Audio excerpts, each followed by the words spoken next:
All right, so we're doing the Earth Moon today, Capricorn Moon, and we're very excited about doing Capricorn Moon because it's a very exciting moon, which we'll find as we explore it.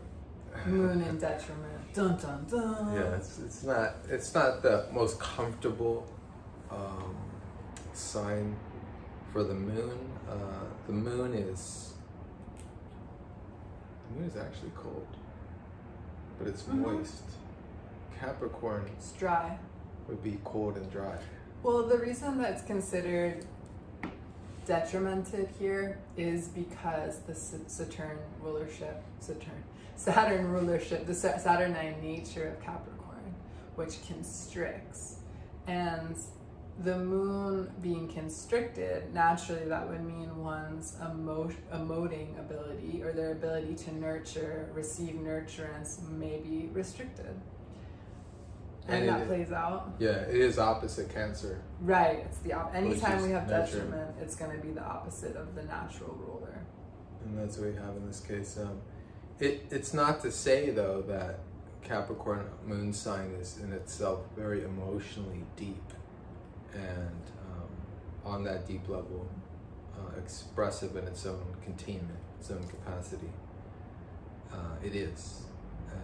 Yet at the same time, as Molly noted, it is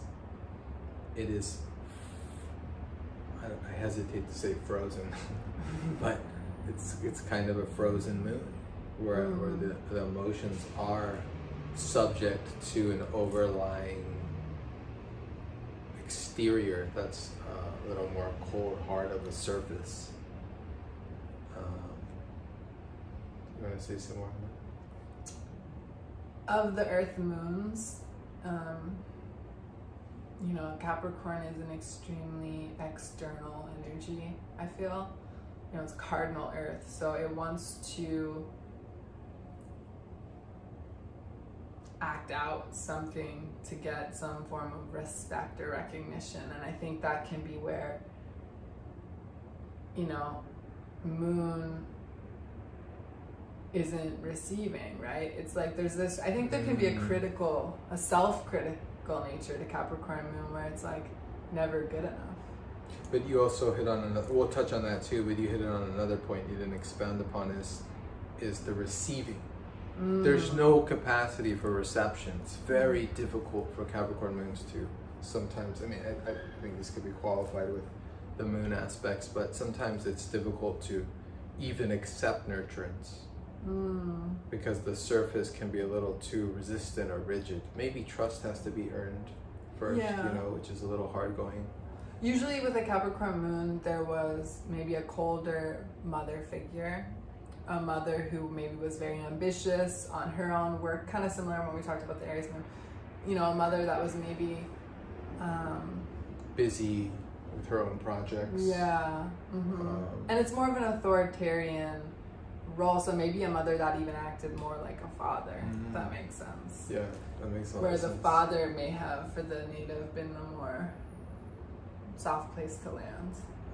But with a Capricorn moon, I think there's an elder soul element to it as well. It's not uncommon. I've done so many chart readings with people with a Capricorn moon where they were caretakers in their family from a young age. They had to grow up really fast. Or they have a lot of friends who are much older.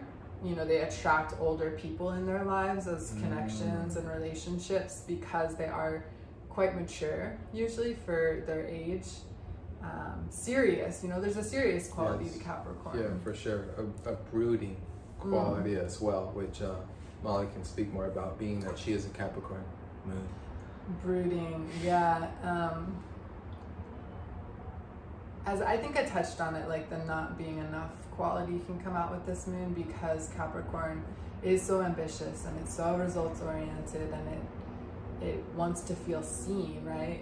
Maybe the cup wasn't fully filled as a child, and so it's like trying to make up for that in the adult life.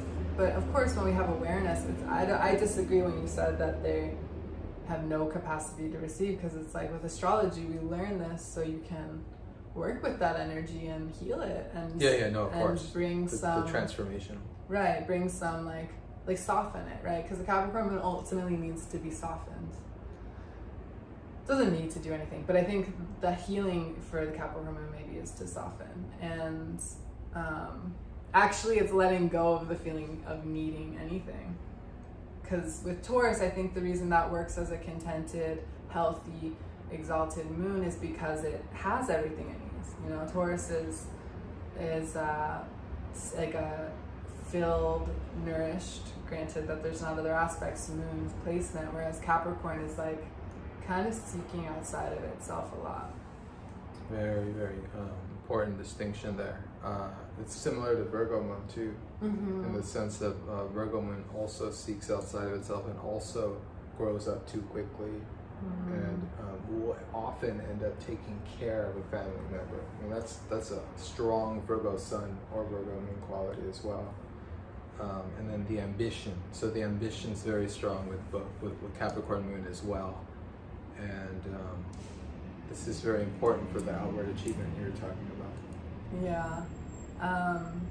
Examples, Capricorn moon examples. I mean, Adolf Hitler, Napoleon Bonaparte, like some of these really intense figures had Capricorn leadership, moons. yeah, figures. You know, who maybe even abused the power that they got. There's other sides of that too. Give some examples of Capricorn moon where.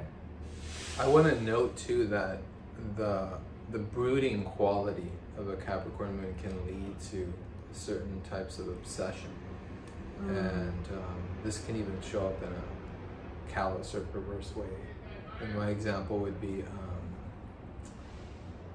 maybe Carlos Castaneda, who was definitely an achiever, you know, in the accomplishment of his groups and his books and the knowledge that he explored. More of a dark sorcerer type path. Another example of a similar type mystic would be Gurdjieff, the Turkish Armenian mystic who fled, what was it, a couple days or hours before the Russian Revolution fully took over.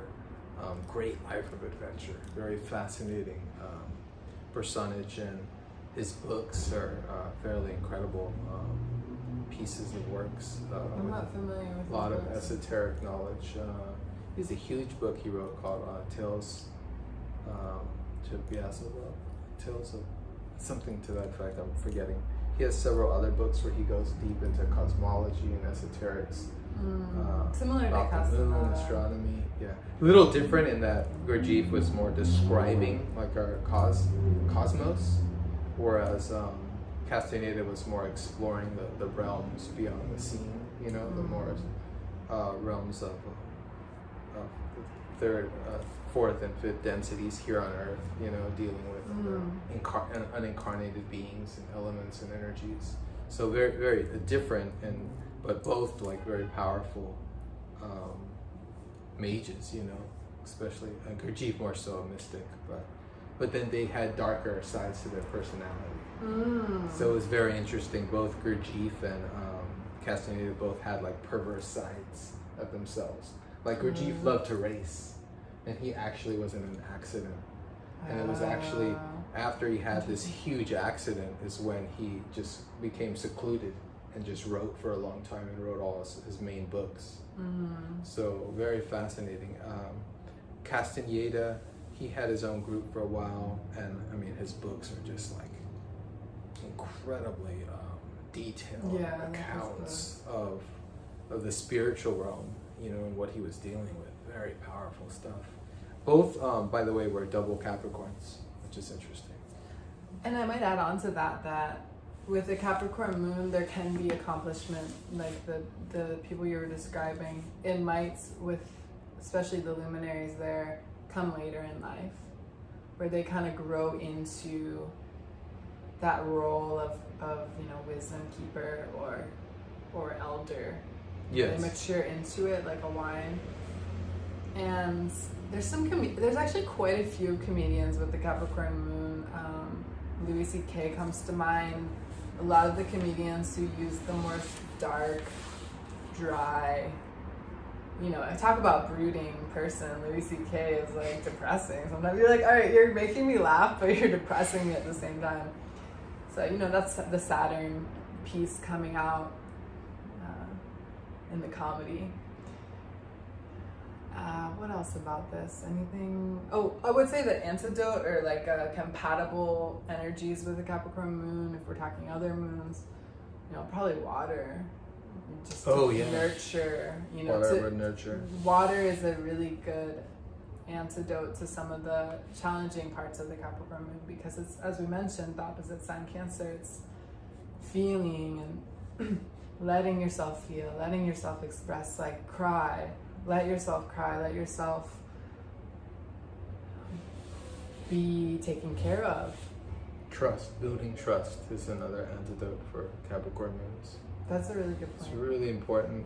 They need to see vulnerability in others in order to feel they can be vulnerable, because often they're very guarded, is what I've noticed. Good boundaries on the positive side of that. There's definitely, I feel like any of the Earth moons are probably the least likely to become possessed or like submerged, depending, again, making sure there's no aspects to maybe Neptune that could change it, but or Pluto. The Earth moons can retain a lot of their own sense of this is me and that is you, which is why I think we saw a lot of psychologists with it, because they do have that good sense of like, you're there, I'm here, and that's a good teaching they can impart, I think. It's yours, what's mine is mine. Yeah. I don't have anything else to add. Cool. Okay, thanks.